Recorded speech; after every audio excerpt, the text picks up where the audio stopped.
Never has elder abuse gotten me this hyped before. That's true. In fact, you know what? For a series with such an emphasis on the power of the elderly, we've had almost no geriatric antagonists until Saturn's appearance on Egghead. The closest I can think of would be Big Mom, who's 68 years old, so not quite in the range of true elder yet, but also she has the mind of a child, so I tend to view punching her as more akin to child abuse. We also had Blackbeard, but I wasn't cheering for him to get hit. In fact, I wanted him to hit others, so in that case, I wanted to see the elderly abusing. The biggest takeaway from this chapter is that the Straw Hats will have to completely eliminate Cell's style, the Gorosei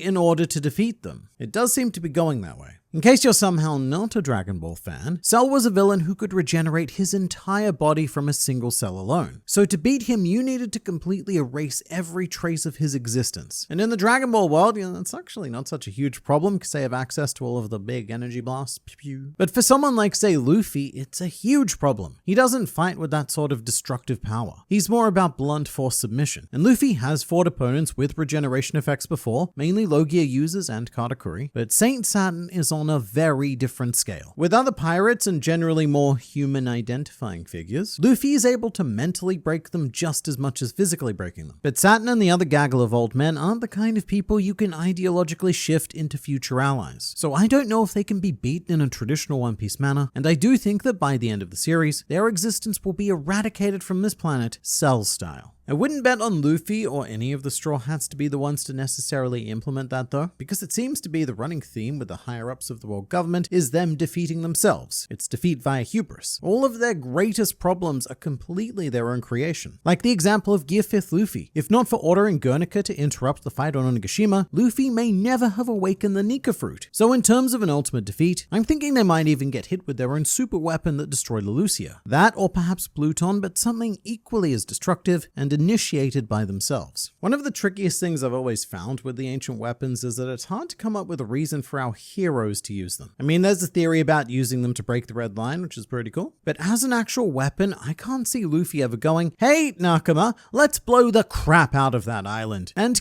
murder everyone," even if it's populated exclusively by world nobles. I just don't know if I see Luffy saying that. I think it takes a truly evil presence to be able to pull the trigger on something like Pluton, depending on what you're aiming at. I assume it's usually people. But with Saturn individually, we could be getting a good idea of his durability right now. If he gets caught on Egghead Island, tanking 100 marine ships firing at him all at once, then we're gonna get a pretty solid answer as to exactly what it's going to take to beat these guys. Because I don't know if I see a future where we knock them out and send them all to jail. I think that's too light a punishment. I think they just need to go. I think this was the moment Saint Kuma is finally no longer a slave. His whole life he's done nothing for himself. And now he finally doesn't have to listen and finally got his revenge. Bracket symbolic, but hey, I'm sure Saturn at least felt it, closed brackets. You know, that's a really good way of putting it. Kuma's whole life has been one of slavery, be that literal or more implied by circumstance. He's never truly been free, and it's tragic that what it took for him to be free was to remove everything he was and leave the shell to exercise that freedom.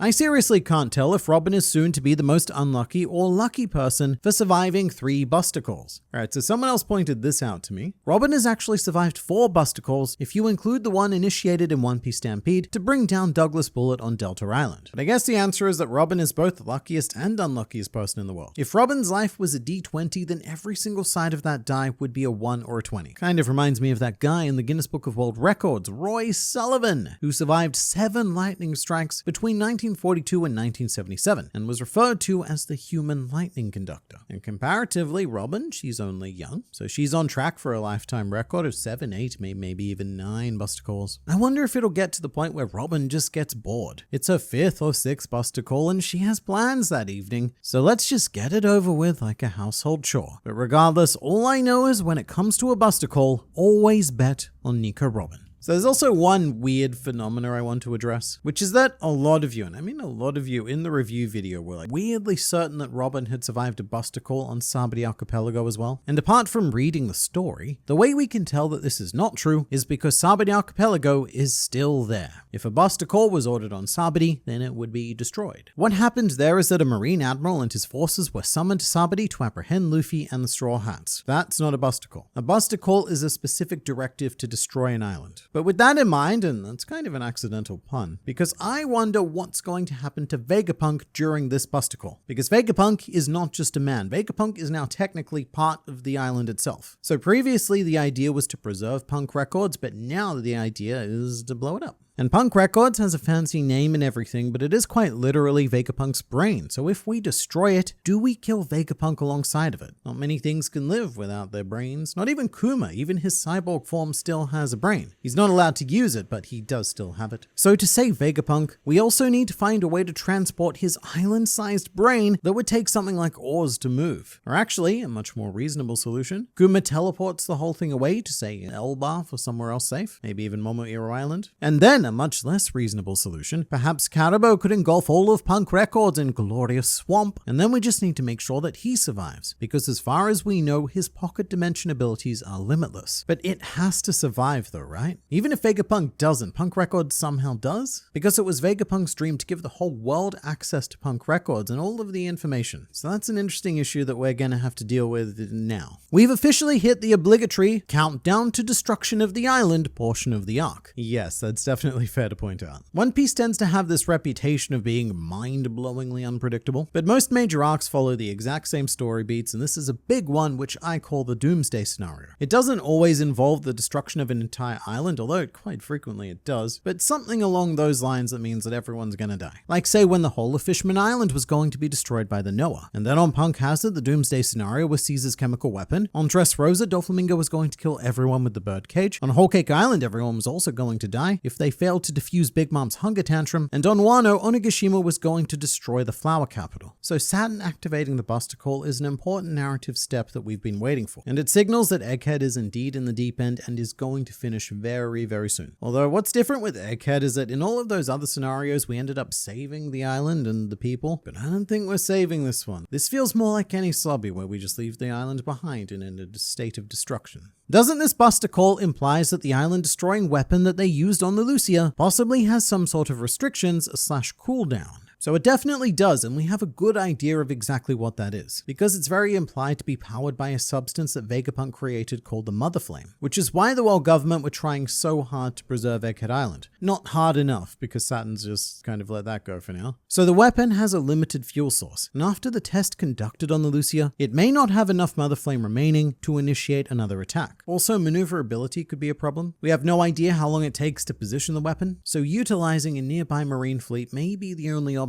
in this particular case. If Kuma had sex with Ginny, that means Bonnie saw it. That's true, but he didn't. At least we did. No, he didn't. And you know, I've never thought about it this way until now, but Bartholomew Kuma is probably the only person whose entire life's memories can be shown to a child and not contain any sort of, how shall we say, adult material along those lines. Like, he's not the kind of pastor who would have healed the elderly and then popped back into the rectory for a quick wank. This guy was ridiculously pure. Not a drop of lust to be seen, or really any of the traditional bad sin things. I mean, apart from wrath, there were a couple of occasions where Kuma got just a little bit angry. But other than that, and all of the slavery, Bonnie probably has the least traumatic experience of any child who would be forced to watch their parents' entire memories. With Esper being a clone of Kuma, he may also have that unique Buccaneer trait, which could have been implemented into the other Seraphim like Lunarian DNA. This is probably my favorite comment of the week, because I think that you, person who wrote it, are bang on. We're definitely losing Kuma during this arc if we haven't already. He will be the last Buccaneer born outside of the lab. However, we do have his DNA, and it lives on through Esper and potentially the other Seraphim as well. Within that DNA is the special trait of the Buccaneer race, the one that allowed Kuma to continue moving and making decisions even after a full body shutdown.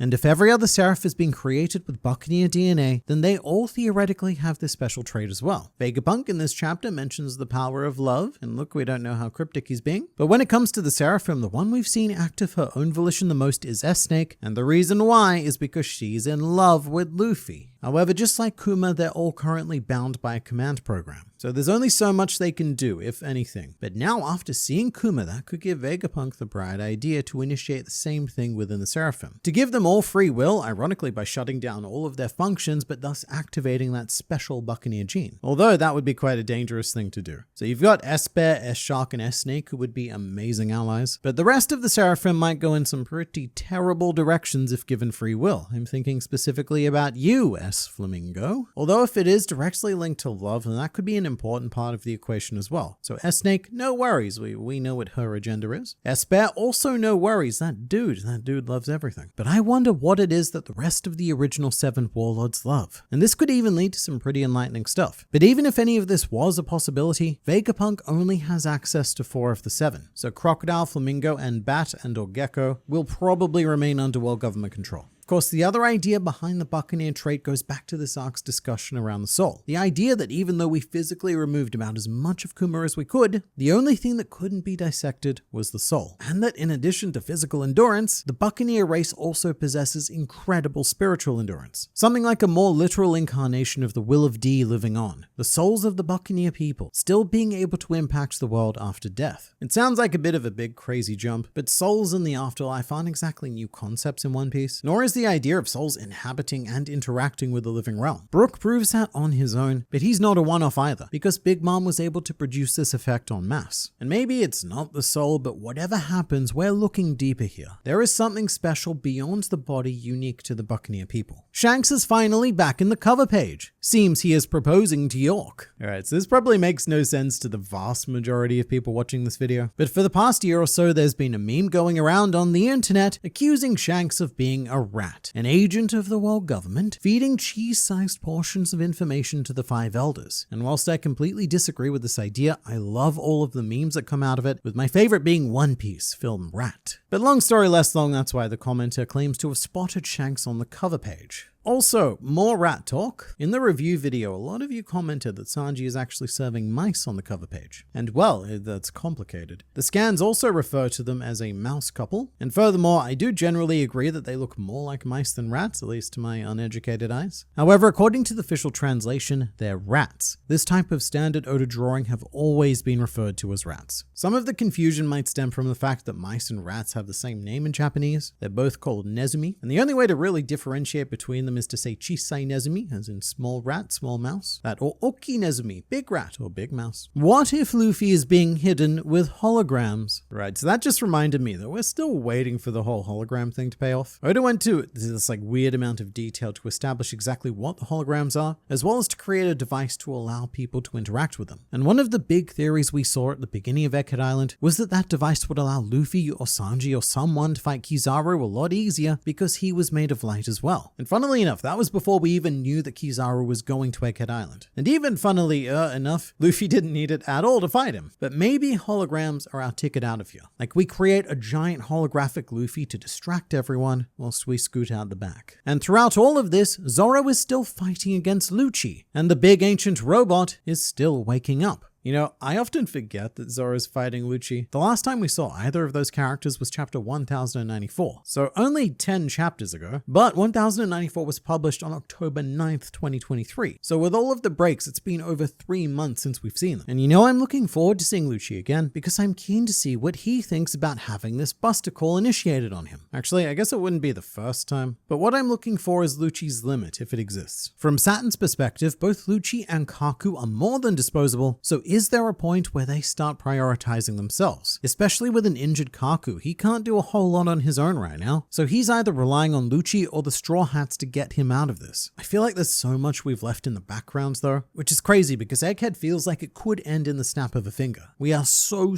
close to the climax, but also more things. As the commenter said, we still have the Iron Giant to deal with, which we last saw in mid-September 2023. I feel like sometimes it's easier to say the release date than the chapter numbers, because seeing seeing that big boy wake up, that was a huge cliffhanger, and one that we've been dangling from for a third of a year now. And I think it would be amazing if the Iron Giant arrived and did exactly what Kuma did, punched Saturn, but with a much, much bigger fist. And hey, if the Kuma Soul idea pans out, then maybe the reason why he's not moving anymore is because he sees an opportunity to inhabit a much more effective vessel. But that's the big X factor left to deal with on Egghead. But that and the Blackbeard pirates. Oh my god, the Blackbeard pirates. Although there is a conspiracy theory that says that Katarina Devon is already on the island. Several actually, but here's the most logical one. And this is because in chapter 1092, we have this panel of Nami where we can see her tattoo nice and clear. However, the next time we get a clear shot of her arm is chapter 1094. And would you look at that? A completely bare arm. I think there's a 99.9% chance that this is just a continuity error. Oda does stuff like this all the time, with one of the most infamous examples being when he accidentally drew Luffy's scar on Zoro. I mean, that's a pretty egregious example because that's not forgetting anything, that's remembering something but applying it to the wrong character. But look, if this is Katarina Devon, then I will give Oda all of the credit in the world for subtly planting it, and if it isn't, then what I'm going to do is give him a dismissive for this minor error. And to be the first to know the outcome of this dramatic situation, don't forget to subscribe to this channel for consistent injections of One Piece culture administered directly into your YouTube feeds.